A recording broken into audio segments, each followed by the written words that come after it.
welcome to Tallinn, Estonia's capital city. It's a small port city on the Baltic Sea and the center of activity for a country that's been making leaps and bounds on the global stage in recent years.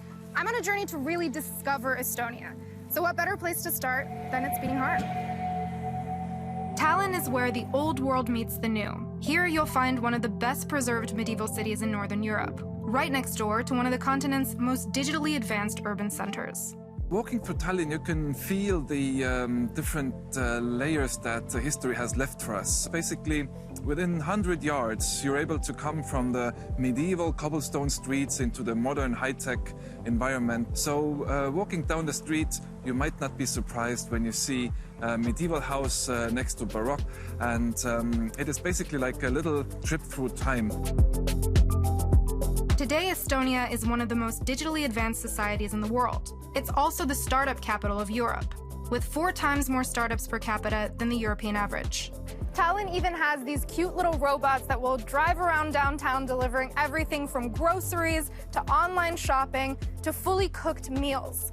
The city really likes its tech, but how easy is it to unplug? Lucky enough, Tallinn is surrounded by nature.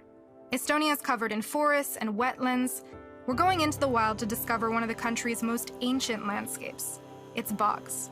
There's no better person to guide us than Romet Vaino. He's an Estonian nature photographer who spends most of his free time outdoors. He also organizes trips to many of the bogs around Tallinn. Romet, tell me what is so special about Estonia's bogs? Well, I would say the first reason is that if you think of something primeval, something ancient, then the bog is definitely the place to be. The oldest bogs in Estonia are somewhere around like 10,000 to 12,000 years old. Well, it's time to gear up and get bog walking.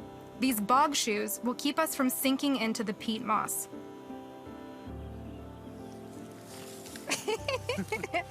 Okay. It's not as easy as you make it look.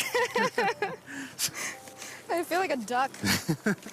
Actually, this name, Kakerdaja Raba, Kakerdaja, the name is given by one specific bird, who's a water bird, but it's really clumsy on walking on the ground. So like me. And this word Kakerdaja means either an animal or a person who's very clumsy. Okay. Yeah. So I am the Kakerdaja. You are the Kakerdaja.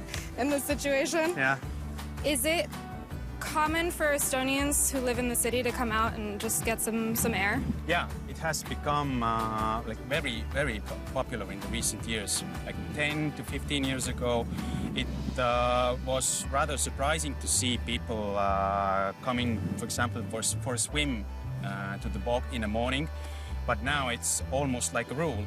In the middle of summer, when people have vacations, it's very common that you would come here like 4 o'clock in the morning. 4 and o'clock in the morning. Like maybe like 5 to 10 people swimming over here. Yeah. Romet convinced me to try this sunrise swim. So we set up camp near the bog to wake up early. Estonia's forest ministry maintains hundreds of free campsites like this one, with tables and toilets and complimentary firewood for cooking and keeping warm. Sunrise is at 4 a.m. tomorrow, so it's gonna be a short night. We're gonna go to bed. It was a rude awakening. We walked in silence towards the bog. So I was regretting every single decision I made this morning. I hardly slept. I put my jacket on inside out. I was so tired. But then I saw that sunrise and it was so stunning. The colors were beautiful and it really felt like one of those once-in-a-lifetime types of moments. I'm still very nervous about this though. So can you tell me, do you have any tips for how I can get into this water and not freak out?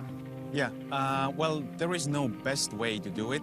It really depends on you. Just take like deep breath. The idea is not to kind of stop yourself. Just try to keep the process just going. Okay. Okay. So here goes. If I survive this, we'll see you next time on Discover Estonia. Thank you so much for watching. Oh no.